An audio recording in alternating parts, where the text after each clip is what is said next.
Arestado ang ilang sospek sa ikinasang bypass operation ng Philippine Drug Enforcement Agency o PDEA sa isang drug den sa Legazpi City, Albay. Ang detalye ihahatid sa atin ni Nomer Corporal Exclusive.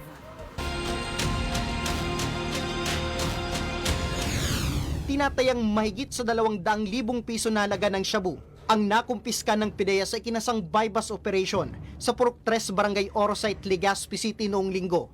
Arestado sa nasabing operasyon ang 5 individual kasama ang target at drug maintainer na si alias Ayam, 59 anyos, at anak nito na si alias Eric, 31 years old. Kasama rin sa nahuli ang 43 anyos na si alias Rose, 37 anyos na si alias Ron, at alias Josh, 25 anyos na residente ng Manito, Albay.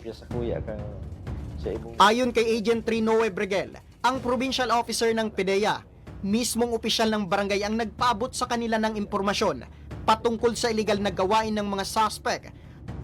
Dahil dito ay agad silang nagsagawa ng 2 beses na test buy sa kanilang mga target. Ang kanilang test buy, positibo.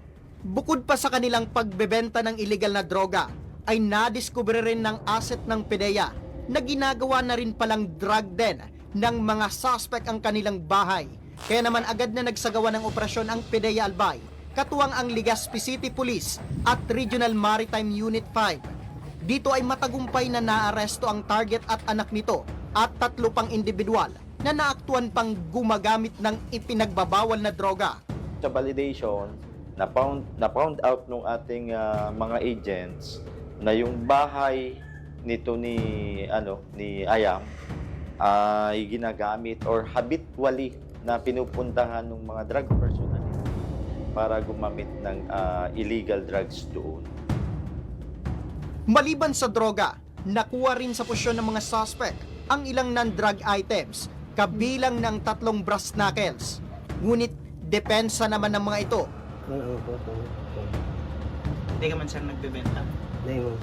Wala po kong nagluto ng pagkamatod sa agong kumbagong hati ko. Nagbigay lang po, birthday po, nakiinom lang po. Kikibord po sana ako sir, nag-apply po ako kay trabaho. Iurong po siya sir kasaba ko sa kuya na ako na magbantay sa agom niya. Wala po sir may mabantay. Nasa market po siya. Habang taliwas naman ito sa lumabas na resulta ng kanilang drug test.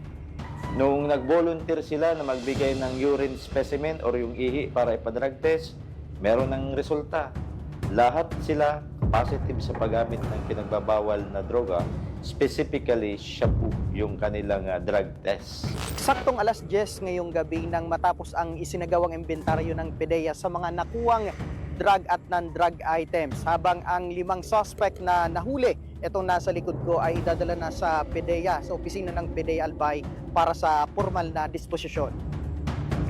Nasa table lang kung may maabutan. Labis naman ang pasasalamat ng PDEA Albay sa pagkakabuwag ng drug den at pagkakakumpiska nila ng malaking halaga ng droga. Anya, sakaling maibenta pa ito, ay marami pang buhay ang maapektuhan. Samantala, purman lang nasampa ng kasong paglabag sa Republic Act 9165 o Comprehensive Dangerous Drugs Act of 2002 ang 5 naaresto. Para sa totoong balita sa Bagong Pilipinas, Nomer Corporal, Congress News.